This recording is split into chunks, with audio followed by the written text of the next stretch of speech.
Assalamualaikum warahmatullahi wabarakatuh. Selamat datang di program barunya Dokter Tani, yaitu Kabar Panen Akhir Pekan. Kami dari Dokter Tani, yaitu saya sendiri Mbak Af dan juga ada Mbak El, yang akan membahas seputar informasi ataupun mitos fakta tentang pertanian akhir pekan. Nah, buat Sobat Tani, kalian harus tonton terus. Karena apa? Karena kalian bisa mendapatkan informasi yang bermanfaat.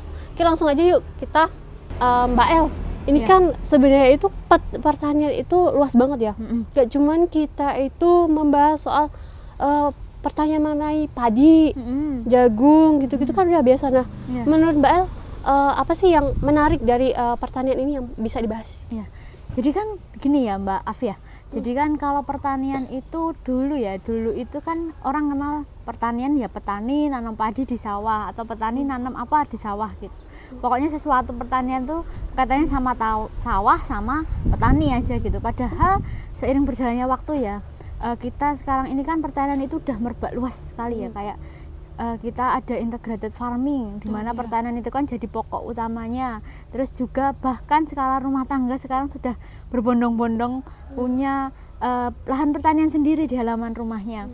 Nah, terus ada juga Mbak pertaniannya itu tuh malah sekarang tuh jadi ladang bisnis ya. Oh iya, ya banyak selebgram yang berkecimpungnya di dunia pertanian kayak gitu. Nah, itu kan menjadi topik menarik ya. Kok bisa pertanian itu bisa berkembang kok sangat cepat gitu loh.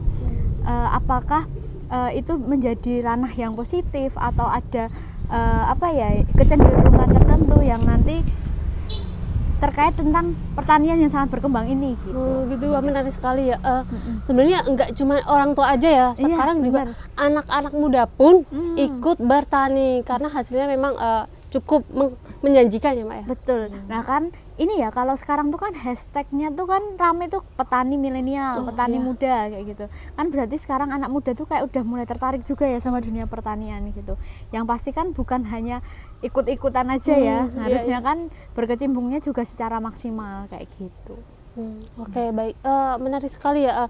Untuk sebenarnya kan kadang kan kita juga ada nih yang berekspektasi kan tentang pertanian nanti kita akan dengan hasil yang memuaskan. Kalau kita udah ngeluarin segini, kita udah spend segini, nah kita berekspektasi kalau panennya bakal bagus gitu kan. Bener. Apa ya kendala-kendala mungkin ya? Itu. Nah, sebenarnya kan juga banyak banget kendala-kendala ya, nggak cuman yang manis-manis aja kita lihat ya. Padahal sebenarnya banyak juga kendala-kendala. Nah, bisa nggak Mbak El ceritakan kendala-kendala apa saja sih yang dialami oleh untuk pertanian di luar sana tuh? Iya, benar. Nah, ini buat petani-petani muda ya. Bukan hanya cuman ikut-ikutan aja gitu. Pertanian itu nggak sederhana itu juga gitu. Jadi tantangannya itu juga besar, terutama tuh di lahan-lahan sekarang Mbak. Kita kan kalau dari segi petaninya sendiri nih ya, petani sendiri itu kan kendalanya yang pertama itu kondisi tanahnya. Kan banyak tuh petani tuh sekarang tuh kayak ngeluh, kok panenku segitu-segitu aja atau panennya tuh kayak turun gitu, terus kok pertumbuhan tanamanku kurang bagus ya, terus hamanya kok susah banget ditanggulangi gitu. Sebenarnya kan itu penyebabnya kan dari kebiasaan ya. Ya, benar nggak Mbak? Kan sekarang tuh kayak penggunaan pupuk sintetis itu kan kayak berlebihan sekali. Bener gitu banget Mbak. Karena apa? Karena petani sekarang itu banyak yang pengen hasilnya instan. Nah, tapi mereka kurang aware atau kurang peduli dengan jangka panjang gitu ya. Iya, betul. Nah, itu tadi kayak pola tanamnya gitu, pola tanamnya dari penggunaan sintetis yang berlebihan. Jadi kan kalau semakin berlebihan terus olah lahannya juga kurang maksimal kan, jadi tanah itu mau bernafas saja susah gitu. Jangan kan untuk bernafas ya, menyerap air susah, bernafas susah, mau nyerap nutrisi gimana kayak gitu. Terus kalau penggunaan sintetis berlebihan misalnya untuk lingkup hama dan penyakit, kalau terlalu berlebihan kan juga nanti cenderungnya bikin resisten. Jadi hama tuh seneng tinggal di situ. Apa obatnya? Aku udah kebal kayak gitu. Terus juga apa ya Mbak, banyak sekali sebenarnya hal-hal itu yang sebenarnya perlu suatu kebiasaan yang perlu kita perbaiki ya, perbaiki bersama gitu. Misalnya ya itu tadi mengenai pola tanamnya, terus dari penggunaan pupuk sintetis yang lebih, ibaratnya ada kadar yang memang jangan berlebihan lah kayak gitu, biar kita juga ke depannya kan kita kan juga punya anak cucu ya, biar keturunan kita bisa merasakan yang namanya tanah subur kayak gitu. Nah ini nih Dokter, kalau untuk mengembalikan gitu lah, mengembalikan kesuburan tanah itu gimana ya? Supaya nggak petani-petani itu nggak ketergantungan dengan yang kimia-kimia atau sintetis itu. Nah, benar. Nah, ini jadi apa ya, cikal bakal dokter tani nih, cikal bakal dokter tani. Kenapa kok ada dokter tani gitu ya? Sebenarnya kita kan memfasilitasi ya, memfasilitasi para petani, bukan hanya petani sih, penggiat pertanian. Siapapun yang tertarik sama pertanian itu kita wadahi ya, kita ada untuk konsultasi. Di sana juga ada tips-tips bagaimana kita berbudidaya yang berkesinambungan ya, jadi bisa menjaga kelestarian lingkungan juga, dan kita punya produk-produk inovasi yang pasti bisa membantu memperbaiki kerusakan-kerusakan tanah dan juga penggunaannya itu ramah lingkungan kayak gitu. Benar nggak Mbak? Ya bener banget sih, karena apa? Karena kita juga karena kita peduli ya, kita juga hadir di sini untuk mewadahi atau memfasilitasi rekan-rekan semua sobat tani di rumah untuk aware gitu loh, untuk nggak cuma untuk hari ini tapi juga untuk jangka panjangnya. Benar.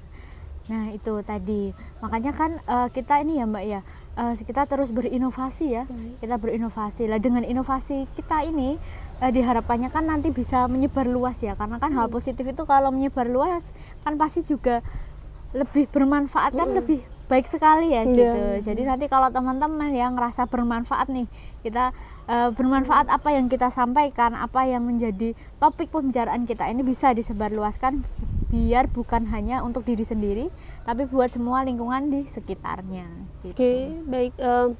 Sekarang gak cuman pupuk aja kan, sekarang juga udah zamannya tuh udah canggih ya Mbak ya. Betul. Udah ada alat-alat yang bisa membantu pertanian gitu kan. Iya. Untuk ibaratnya untuk memudahkan gitu, karena biar kita itu supaya hasilnya lebih memuaskan gitu. Yes. Betul. Ya itu namanya ini ya Mbak, kalau sekarang tuh ada namanya modernisasi pertanian gitu.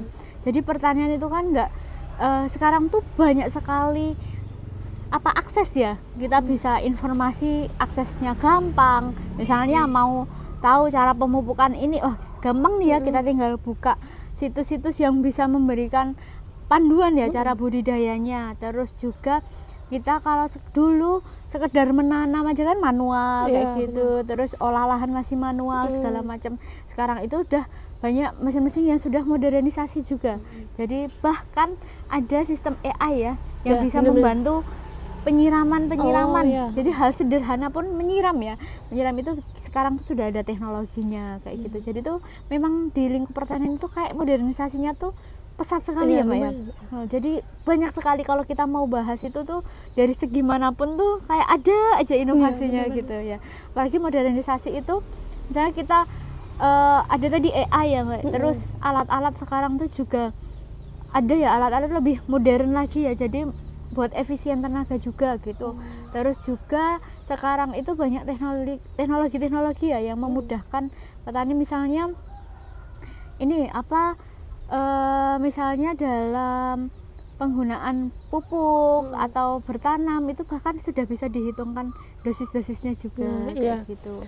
Jadi kita tuh nggak memakan waktu lagi ya Mbak ya, karena bisa kalau lahan kita luas gitu kan, kita jadinya nggak capek juga kan. Selain menghemat waktu, kita juga bisa hemat tenaga. Ya, benar. Nah untuk yang biasanya nih, dulu kan petani-petani kan takut, petani-petani muda kan kadang takut nih mau bertani karena kotor. Nah sekarang udah dengan hadirnya teknologi, selain bisa memudahkan juga nggak kotor-kotoran lagi ya. Benar. Tinggal tunggu aja di pinggir lahan ya. Baru yang tadi.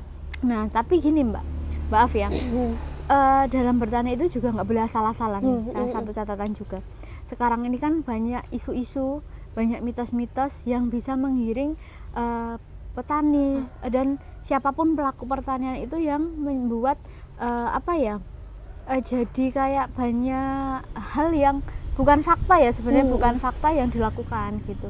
Misalnya ada isu-isu mengenai gini Mbak Af, kan selain itu tadi ya berkembang pesatnya pertanian dan juga banyak modernisasi pertanian, tapi juga ada beberapa hal yang perlu diperhatikan ya Mbak. Kadang tuh orang memanfaatkan dari perkembangan itu tuh menyebarkan isu-isu yang tidak benar, terus menyebarkan mitos-mitos yang tidak benar gitu. Jadi itu bikin apa ya, kebingungan gitulah di dunia pertanian, atau bahkan nanti malah takutnya jadi budidaya yang kurang baik gitu.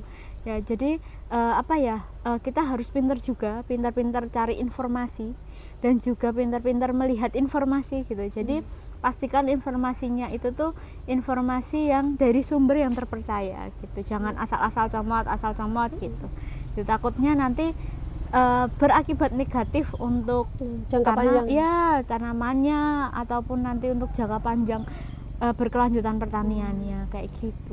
Ya, jadi semisal nanti kita langsung telan mentah-mentah gitu ya, setiap informasi yang ada terus kita telan mentah-mentah, kan kita juga harus aware gitu kan, harus peduli juga kan. Jadi kurang nutrisi, terus juga kalau kelebihan dosis itu kan sebenarnya nggak baik ya Mbak. Iya benar. Jadi sebenarnya gini, tanaman itu tuh kadang kita tuh kan banyak lembaga-lembaga yang sudah terverifikasi ya Mbak ya, misalnya di pertanian itu sudah memberikan dosis-dosis yang tepat. Misalnya tanaman A dosisnya sekian gitu.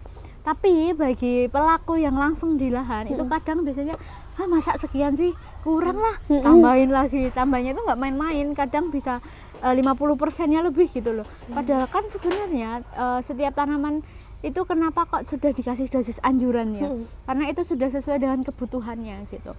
Nah kadang yang menyebabkan kenapa kok dengan dosis banyak itu hasilnya tetap sama atau bahkan jelek, itu yang perlu dipertanyakan adalah tanahnya. Tanah dan tanamannya itu tadi yang kita bahas.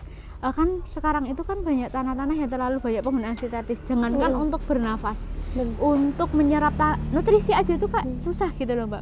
Bener nggak? Jadi itu kan kadang tuh kita kan juga ada kan kayak misalnya lagi di suatu lahan tuh tanahnya tuh kan kayak keras gitu, kayak nutrisinya tuh nggak terserap sempurna, bahkan air itu aja nyerapnya susah gitu. Nah itu kan sebenarnya perlu ada step-stepnya, misalnya kita olah lahan. Nah olah lahan itu kita beri bahan organik biar kembali lagi tuh bahan organik ke tanah, agar apa, mikroorganisme di tanah itu hidup lagi. Mikroorganisme tanah yang bermanfaat di tanah itu kan bisa mengembalikan unsur-unsur tanah. Jadi itu tanah itu tercukup nutrisinya, juga dalam proses nanti untuk tumbuh tanamannya itu juga lebih maksimal gitu. Nah kadang juga nih ya karena memang kebanyakan lahan di Indonesia ya Mbak Afia, bahkan ada beberapa petani itu hanya petani sewa, jadi lahannya itu hanya menyewa gitu. Jadi dengan menyewa itu kan kejar target buat tanam gitu lah. Iya. Jadi kan harusnya kalau setelah tanam kita olah dulu nih, kita diamkan dulu, kita kasih bahan organik, kita kasih pupuk organik, kita kasih nutrisi-nutrisi yang bisa bermanfaat untuk tanah. Kemudian kita beri space waktu biar tanah itu tuh bisa bernafas, bisa mengurai, agar nanti bahan-bahan organik dari tanam sebelumnya itu bisa kembali lagi. Tapi karena tanahnya sewa tuh lagi kan dikejar target. Ya ini keburu selesai nih. Pokoknya harus kejar hasilnya gitu. Jadinya ya buru-buru lah gitu. Jadi belum sempat olah tanah maksimal udah tanam berikutnya. Yaitu yang menyebabkan kadang salah satu juga faktor, jadi tanahnya itu kan kayak produktivitasnya menurun gitu. Jadi itu memang apa ya, pola ya sebenarnya, kayak pola bertanam ya yang perlu dibudayakan gitulah gitu. Iya, seharusnya kayak lompat step ya Mbak, yang harus begini kita udah lompat ke step berikutnya karena kita dikejar waktu ya. Betul sekali. Iya. Nah makanya kan kita adain ngobrol ini ya Mbak ya. Jadi kita nanti akan membahas banyak sekali hal-hal mengenai berbagai hal lah. Nanti nggak terbatas lah, banyak topik yang nanti kita bahas. Nanti bisa seputar dunia pertanian, peternakan, dan juga perikanan gitu. Nanti kalau mungkin ada teman-teman yang nonton punya ide topik ya, nah bisa tulis nih di kolom komentar nih, semisal ada dokter mau tanya seputar hal ini, tolong dong dibahas gitu. Nah nanti bisa aja ditulis di kolom komentar. Nah betul banget. Nah nanti mungkin ada juga ini Mbak Afia yang bilang gini, aku kemarin lihat berita nih dapat mitos kayak gini, bener nggak sih? Bener nggak sih Mbak ini kalau mitos itu tuh bener nggak ya? Kok aku takut ya? Itu bisa nanti disampaikan di kolom komentar gitu. Nanti kita bahas secara detail. Nanti informasi-informasi yang kita sampaikan pastinya akan menarik ya Mbak Afia. Ya, nantinya kita juga pokoknya kita akan membahas kabar-kabar akhir pekan seputar pertanian ya. Kalau ada yang tanya gini, kapan ya aku bisa nonton update-nya gitu? Kita bahkan update tuh berapa minggu sekali ya Mbak Afia? Nah, kita akan update selama 1 minggu sekali. Karena apa? Karena memang judulnya kabar panen akhir pekan. Nah, kita akan merangkum seputar isu-isu, berita, mitos ataupun fakta seputar pertanian selama 1 pekan. Nah, nanti kita akan update di hari insya Allah di hari Jumat ya, kita akan update terus seputar pertanian ini. Oke. Nah, terus Mbak Af, kalau mau update, kira-kira update-nya di mana aja ya bisa lihat update-nya tentang obrolan kita ini? Nah, untuk kalian semua para sobat tani di rumah yang mau tahu update seputar informasi pertanian, langsung aja ya follow akun sosial medianya Dokter Tani. Untuk yang mau tahu link atau akunnya, silahkan kalian bisa baca di deskripsinya ya, teman-teman. Nah, itu tadi ya Mbak Afia, mengenai tadi kapan nih kita bisa lihat update-nya, terus di mana aja tadi sudah disampaikan sama Mbak Af. Nah, dengan adanya obrolan kita ini, harapannya adalah seluruh penggiat pertanian dimanapun, baik yang luas maupun yang rumah atau dimanapun lah, nanti bisa merasakan manfaatnya. Jadi tidak lagi bingung sama informasi dan cara-cara yang selama ini dibingungkan gitu ya. Jadi ada, itu tadi ya Mbak Afia, informasi-informasi yang sudah kita sampaikan. Nah, jadi nanti diharapkan dengan obrolan kita ini bisa memberi manfaat, informasi yang akurat, dan juga menyebarluaskan dampak positif bagi seluruh penggiat pertanian, peternakan, dan perikanan di seluruh Indonesia. Untuk sobat tani di rumah, jangan lupa tonton terus channelnya Dokter Tani supaya apa? Kalian bisa mendapatkan informasi atau update berita terbaru seputar pertanian di akhir pekan. Oke, kembali lagi besok di episode berikutnya kabar panen akhir pekan. Saya Dr. Af dan rekan saya Dr. L pamit undur diri. Mohon maaf apabila ada salah kata dari kami. Akhir kata, wassalamualaikum warahmatullahi wabarakatuh.